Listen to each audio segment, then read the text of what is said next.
Hey guys, welcome back. It's time for another daily dose of dismal Disney, and things are very, very dismal indeed at Disney. Everything that we thought had happened, that it come out that it happened. We're going to talk about that situation. Remember the Ron DeSantis versus Disney drama, and there were lawyers involved, and they lost Reedy Creek over it. But it turns out that the rabbit hole or the mouse hole goes pretty deep. Yeah, so there was speculation that Disney was self-dealing, and they had this contract that the old Reedy Creek board approved before it was dissolved that gave them all this power. It was like until like 21 years after the last descendant of at the time it was like Prince Charles, was it King Charles? I can't remember what they said, but whatever it was, and it was some ridiculous rule. Well, here it turned out there was a whole story behind it, and yes, they deliberately were trying to block DeSantis, if he brings a new board in, from being able to do anything other than paying for infrastructure Disney wanted. So we are going to talk about all of this. Before we get into it any further, please subscribe for more pop culture news, views, and rants. Guys, you'll get woohoo if you do. Woohoo! This is Neon. I am here with Geeky Sparkles. Hello.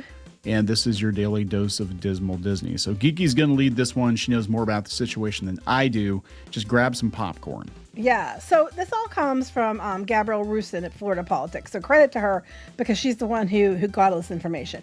But apparently, if you remember all the stuff leading up to it, we'll go over the backstory real quick. There was the whole situation where Bob Chapek stepped into it with Florida because they had the Parental Rights and Education bill, the Don't Say Gay, as the media kept calling it, in Florida. So Chapek, even though Susan Arnold and the board told him not to do it, went out after DeSantis in Florida over it, thinking he was standing up for the employees, all of which were like the handful of people over in California. And it ended up in this whole situation where DeSantis removed Reedy Creek from Disney. Now, Reedy Creek was a special district. And what it was when Walt Disney came in to buy land in Florida, he had this set up. You know more about that than I do, actually. Yeah, Disney, everybody knows this story. He basically was trying to build Disney World on the down low. He didn't want getting out that he was building Disney World. So he had set up shell companies to purchase land under different names. And it was the Reedy Creek Development Company was one of them. And then they basically had their own, to be able to do it faster, to be more efficient, to get Disney World going, they had their own infrastructure.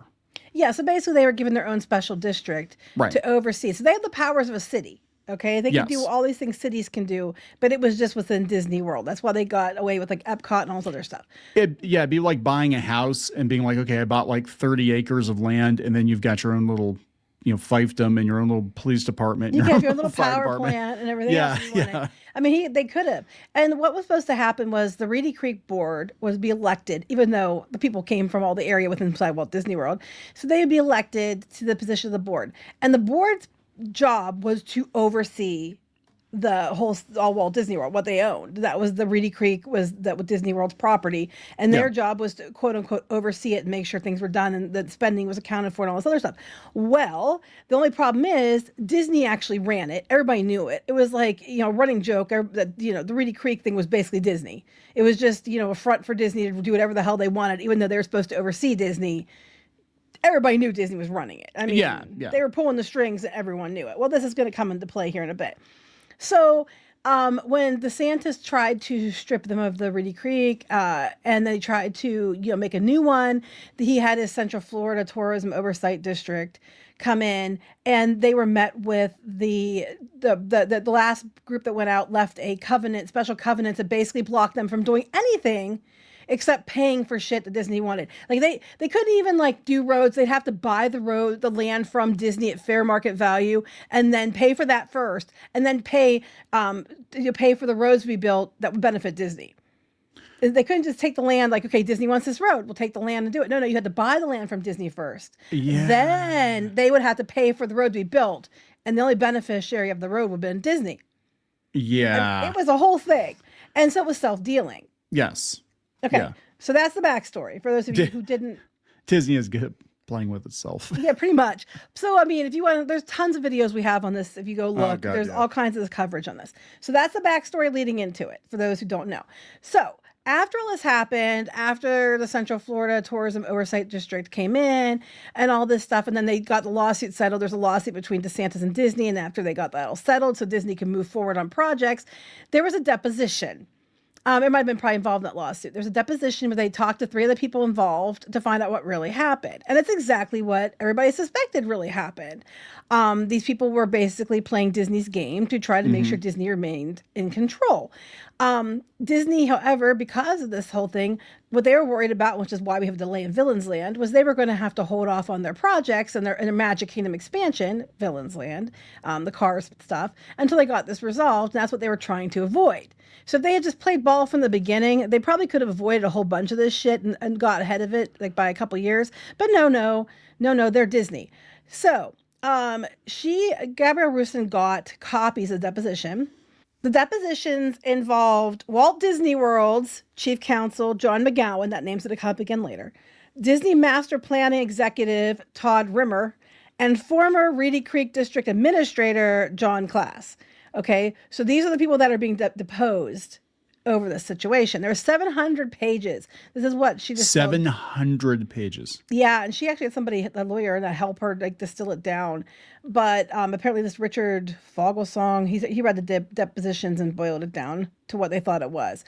So they said that they were planning the biggest expansion in Magic Kingdom's history, and it was under threat. This is what they were worried about when he wanted to take their district away. Because for years, they got to run unopposed and do whatever the hell they wanted. But they did it to themselves. That's the thing. They did do it to themselves. They did it to themselves. If you had just stayed out of politics and not doubled down on the politics, you'd still have Reedy Creek. It'd be all good. And while that was Bob Chapek, it was Bob Iger who was behind the underhanded shenanigans that happened that led to this later. Yeah. And Bob Iger was also out there at the same time. He no longer at the CEO at the time. He said, well, Disney definitely should be involved in politics, and pushing the fact that, that they were trying to stay out of it as if it was a bad thing, which forced them to, say, well, I think push Chapek to say more. So he was kind of pulling the strings and being a dick from behind the scenes. And then when he came back, he likes a dick from behind. Some people do. That's how he got in this trouble in the first place. But Iger came back, and he would have been, because these letters were being done in January and February of 2023. So it was right after he came back in 2022. So Iger was most definitely behind this stuff. So they said that, this is what this Fogelsong said, the company wanted to control future development. Considering that 2/3 of the property by the Disney company here in Orlando is still underdeveloped, they wanted to make sure that they got to keep and do what they wanted to do. They said everybody understood we were on the cusp of Reedy Creek being overtaken by a board that we assumed, turns out correctly, was going to be a hostile board, according to Disney's counsel, John McGowan. Okay? Mm-hmm. He said everybody understood that it was in the best interest of Disney, Reedy Creek, the legacy of Reedy Creek, and everything that Reedy Creek has accomplished as a special district promoting tourism in the district, that it would be in the best interest to protect the ability of for tourism to continue and be expanded in the way it's always intended to be expanded. Translation, it's in Disney's best interest that Disney can keep being Disney and do what Disney wants for tourism. Yeah, this is kind of like when your kid gets in trouble and it's like, hey, what do you think your punishment should be? Oh, I think it should be ice cream. Yeah, basically. That's my punishment. Yeah. Yeah, no punishment. How's that? So he admitted that he was the one that came up with the idea about how to fight the state takeover. So McGowan admitted he was the one who thought that special covenants was a great idea. So the plan was basically, it was forming in fall of 2022, but it was under Iger that they pushed it through, was to get the outgoing Reedy Creek board to approve an agreement to give Disney's development rights to expand Walt Disney World in the future. So they basically were going to make up a deal, have the people that are going to get gone soon sign it to guarantee Disney gets to keep, and we're going to do it underhanded and sneaky to guarantee that Disney gets to keep all their rights. Yeah, and like I said earlier, Disney can do whatever, but the board's going to be there to be Disney's bitch and pay for roads and stuff when Disney wants them, is what they tried to do. So. So in comes the Reedy Creek's attorney. Okay, so they're separate entities. Keep that in mind. Reedy Creek was its own thing, and it was a governing board over Walt Disney Company. Yeah. So they each had their own attorneys because they were supposed to be separate entities. Okay, each respectfully looking after the interest of what they're representing. Reedy Creek, wink, wink. The boss of Disney, a boss of controlling the area and development. And then there's Disney, which was supposed to be, underneath what Reedy Creek decides with their attorney. Okay, but Disney's attorney was behind all of this to start with. So Reedy Creek's attorney, Ed Milgram, was on board with this idea because like, oh yeah, let's get him. So they asked McGowan, what do you recall Mr. Milgram saying to you? Okay. And he said he agreed that it was the right thing to do. Then they said that they wrote the agreement within a week or two in January, which would have been under Iger. There was no deadline, but which these had to be finalized and recorded. Is that right? The lawyer asked. And he's like, no, there was a deadline. And she's like, what deadline was there? And he's like, well, the appointment of the new board, meaning we had to have this thing done before the other board was gone. We had to get it out there before the new board came in so they could sign it and make sure they screwed the new board over. Is what they're basically saying. Yeah, they're admitting to it. They said, what was the obligation for you to be by that date? The obligation was to protect Disney and Reedy Creek from a hostile board. All right. And they said, and then even though McGowan's name was removed. Now this is relevant because we talked about this in a video a long time ago. I'm going to show you. Do you remember the emails that got leaked? There were emails that got leaked. They were presented at the Central Tourism, Florida Tourism Oversight District when they were trying to combat Disney's what they pulled. Here's a letter from the Disney lawyer, John McCowan, to Ed Milgram, who's the Reedy Creek attorney, saying, thanks, Ed. My name is currently at the top of the document as the drafter, and I am comfortable having my name on it. But from an optics perspective, that is not ideal, and it would be better to have a non-Disney employee be the drafter. The Vogel legal team do not want to put their name on it, unfortunately, because they are a Tallahassee firm and they work with the governor, which comes up later. Would you be willing to put your name on as a drafter and any other thoughts? So John McCowan, Disney's attorney, wrote to the Reedy Creek attorney and told the Reedy Creek attorney to put his name on the draft as if he's the one that wrote it. Yes. Because there would be questions. So is this guy getting disbarred or what? I don't know. That can't be legal. I mean, it sounds very, very shady. What's I'm saying? The whole thing's shady. This is the stuff Disney was doing, okay? So they said, even though it was his idea and he helped write it, McGowan's name was removed. And he said he knew the optics looked bad if his political enemies discovered Disney was orchestrating the development deal. It does look bad, McGowan. It looks really fucking bad. If your name's on the thing and Disney was orchestrating the deal that Disney wasn't supposed to have anything to do with. Yes. You know? Yeah. He said, my recollection is that putting my name on the document would raise the attention of the next board. No shit. And that they would use it as a false narrative, that it was something shoved down the district's throat. The false narrative. What's the false narrative here, dude? You guys were writing it to deliberately do something tricky because people are going to say, well, why'd the board agree to it? Well, it turns out the board didn't really know what they were agreeing to. We're going to get to that in a minute.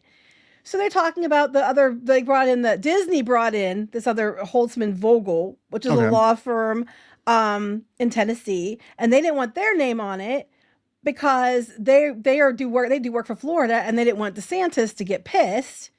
So he said, you go on to say the Vogel legal team don't want to put their name on it. Unfortunately, because they're a Tallahassee firm and they do work for the governor. This is what the lawyer said to McGowan. You put in parents, unfortunately. What did you mean by that? They were terribly afraid that if the governor learned they were helping Disney, the governor would retaliate against them and take work away from them.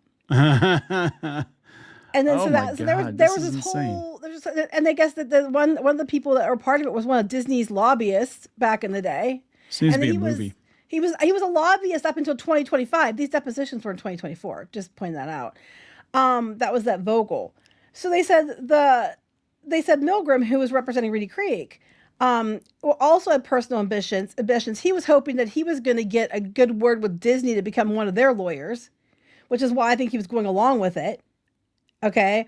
Yeah. So we get down here. They talk about how DeSantis' attorney might have actually known about it. He knew about the underhanded deal and they were trying to stop it, or he knew about it first. That they were saying that he knew that he didn't stop it, but he knew. That I can't elaborate to because I don't understand that, but I can tell you what I know about the Disney stuff. So here's what they get interesting. Here's where it gets interesting. So we talked about this before too. When they went to present it to the board, the Reedy Creek board, right? They had to get them to agree to it. Mm-hmm. And so now we are hearing why they agreed to it, because they didn't know what it entailed. So another email, which I didn't pull up in this, was about writing the minutes, the agenda for the meeting. And Mr. Milgram, who is the lawyer for Reedy Creek, had asked McGowan, the lawyer for Walt Disney World, to draw up the talking points and the agenda for the meeting of the board. So McGowan, Disney's lawyer, was the one who drafted the outline they're going to give to the board to get them to vote on it from Reedy Creek. And they said that they asked how McGowan, the Reedy Creek board supervisors, how much should they have known about the agreement they were going to vote on? How much did they know about it? He said, well, we think less is more.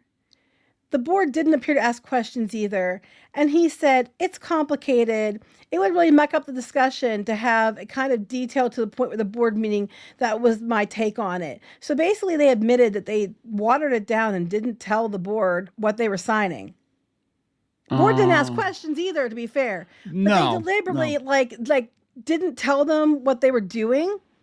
So they worked together. So this Disney lawyer wrote the agenda for the board that's supposed to be completely removed from Disney. Remember, they're supposed to oversee Disney. And Disney kept saying, oh, we weren't self-dealing. I don't know what you're talking about. Your fucking lawyer wrote the agenda to trick the board members into signing it. Yeah. And the lawyer from Reedy Creek was in on it. So I'm like, what? So we're talking, like, people don't understand like how much power Reedy Creek had. Like, it was insane. Basically, people compared it to the Vatican, and that's pretty much it. It was like Disney had its own city, state, whatever. And I don't think a lot of like casuals realize what a huge blow to Disney this was. Yeah, I mean, it's not really talked about that much now, but I think the reason you're seeing Disney pivot now, it's not just the box office. It's because they lost Reedy Creek, and Walt Disney World is one of the biggest revenue drivers for the company. Mm-hmm. And now they're going to have, hand tied. Well, I'd say their hands tied behind their backs. Basically, they're not going to have the steroids that they were on. They're not going to have the juice like they were before. Yeah, they're not going to be able to just autonomously decide things and just push it through. And that's what they're trying to do. Because when you're saying about it being Vatican, yes, the Reedy Creek was like, it was supposed to oversee Disney Company. That was their job, was their elected board to oversee, to make sure that Disney Company was kept in check. Except, as proven from these testimonies, the Disney Company pretty much ran the Reedy Creek board, which they kept claiming they didn't do. And they were running it anyway. So there was no oversight. They were all working together to get Disney what they wanted, even to the term, deliberately not, like, misleading the board, not telling them what they were signing so that they would agree to it. And the thing about that is that Reedy Creek was supposed to be a temporary thing. It was supposed to be like, we're doing this now. And again, this is just a typical example of like what happens when, we're going to do this temporarily. See also the IRS, but they did it because they were trying to basically kickstart Disney World and get Disney World built in record time, which they were able to do because they didn't have their hands tied. But then they never reviewed it or took the key. They gave them the keys to the candy store, but never took the keys away. No, because money was probably changing hands, and that's, I'm sure it was. And then here's the thing, and no one cared, or no one, and I mean, to be fair, and people get mad when I say this, but everybody let it go, including DeSantis, for years until Disney fought them. And then they're like, okay, well, we're going to do something about it now. But like a lot of them knew about it and did nothing over the course of the years. Whatever governor was in play would have known that this was going on and still did nothing. So it was a problem that needed resolved years prior. And they just kept kicking the can down the road until this happened. So then they talked to this Todd Rimmer, who is the master planner executive with Disney Imagineering. And he said that the agreements were important to the mouse, to Disney, because he said, I understand that it would be beneficial to provide certainty to the company. He said, the uncertainty of what a new board might choose to do with land development regulations and the comprehensive plan gave the company uncertainty in whether they could proceed with development in a timely fashion. Otherwise, they have to run it through, a bunch of checks and balances. And so the development agreement would lock in these development options. So basically, if we get them to sign an agreement that we thought we could get to keep, we block out the new governing board and be able to do whatever the hell you want. Still want it anyway. Okay.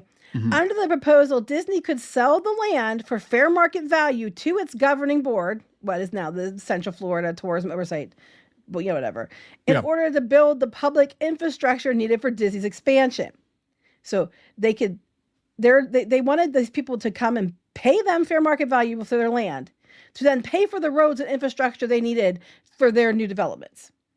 That Disney would have to pay for any of it. Yeah, that's basically what they tried to do. Yeah. That way it avoided the governing board later seizing Disney's land by eminent domain. Rimmer said, noting that it had never happened to Disney before. Well, of course not, because you guys have been allowed to keep this for all these years. The restrictive covenants also gave Disney control over what Reedy Creek buildings look like. Disney got what it wanted. Yes, the creative covenants basically gave Disney rights to everything except for the expenses of infrastructure, which would be dumped onto this board to pay for, and they could be there. It was like a really shitty deal. Like, you're the governing board of what we do with our money, but the only thing you can do is build us roads and shit, and you have to pay for it. Yep. And we could do whatever we wanted. I mean, this is like, nobody would agree to this deal. It was the world's dumbest deal.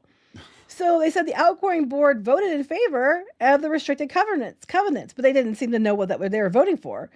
And then DeSantis came in, and his board came in, and they figured it out real fast. And then Martin Garcia was the new chair, and he blamed it on the Reedy Creek administrator and all this stuff. There was a whole thing with that too. And then they said that the bottom line is that Disney engaged in a caper worthy of Scrooge McDuck to try to evade Florida law, said that Fred Thompson, who was the board's attorney, the new board's attorney. Okay, I'm going to jump in right there. Scrooge McDuck does not break the law. Yes, it's true. He does it fair and square. There you go. He was he out? He was something all the smarter than the smarties, and tougher than the toughies. That's what it was. Yes. Or strike that reverse. Yes, and he does it square. He made his fortune square. Now he takes advantage of loopholes here and there. He takes advantage of other people's stupidity, but he doesn't break the law. So just saying. So then they're saying that I guess the one of the people that were involved with the chief deputy counsel in DeSantis' office did know about this deal the whole time. McGowan said, I don't think Ray Treadwell had any input in this. It's my understanding he was aware of these documents before they were approved by the board.